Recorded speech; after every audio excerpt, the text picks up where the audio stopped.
Good morning, Hank. It's Tuesday. Every 4 years, the 32 best men's national soccer teams gather together for the World Cup, which is played in whatever country has most successfully bribed FIFA officials. It's the most watched sporting event in the world, and the United States won't be there. Here's an introduction to the 32 nations that will. Argentina have Lionel Messi, arguably the best player never to win the World Cup. Australia's national team are called the Socceroos, which makes them hard to dislike. Belgium have Argyle in their uniforms, so they'll probably win the tournament. Brazil are consistently a joy to watch, except when they are playing Germany, and they're the favorites to win the World Cup this year. Colombia's jerseys look like they have an armpit sweat pattern, but I will not let that distract me from the extraordinary good looks of their star player James Rodriguez. Costa Rica just passed the United States in life expectancy, in addition to beating us twice in World Cup qualifying, so that's nice for them. Croatia are notable for having a chessboard on their uniform. Denmark invented Lego, so that makes them fun to root for. Egypt has qualified for their first World Cup since 1990, and they are led by noted hero and dreamboat Mohamed Salah, and their goalkeeper is 45 years old, which is a real inspiration to old people like me. All in all,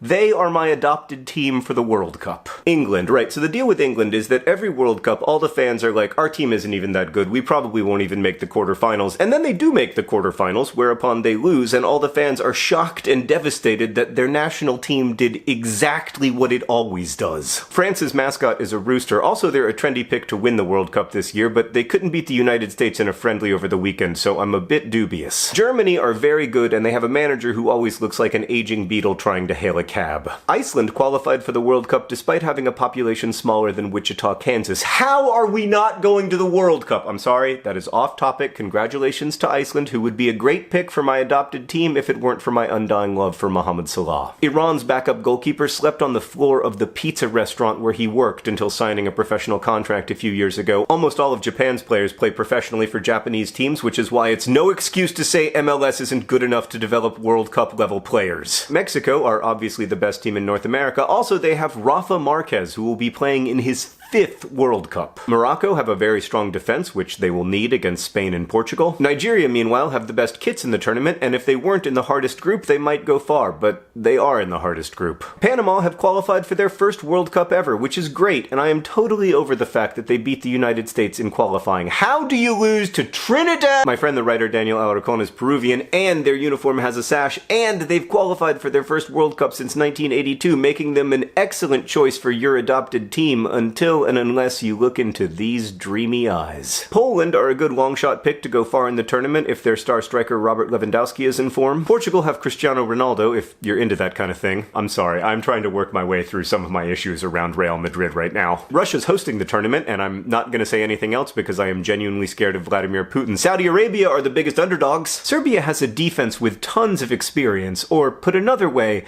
they're old. Nobody agrees with me, but I think Senegal could go to the semifinals because Sadio Mane is really good, and no, this video has not been biased by my affection for Liverpool. South Korea's coach is only 4 years older than Egypt's goalkeeper. Spain are kind of the Yankees of soccer. Sweden no longer has football's biggest personality, Zlatan Ibrahimovic, so why bother? Switzerland specializes in neutrality, which is perhaps why they play so many excruciatingly boring 0-0 draws. Tunisia's kits look so good I bought one, but I fear their World Cup will be brief. And last but not least, Uruguay are probably best known for having a striker, Luis Suarez, who has bitten opponents on 3 separate occasions. But that ignores the important fact that in more than 99% of his competitive games, Luis Suarez hasn't bitten anyone, a nearly perfect record. I'll be live tweeting every game of this year's World Cup at my sports Twitter, @SportsWithJohn. I hope to see you there. Hank, I will see you on Friday.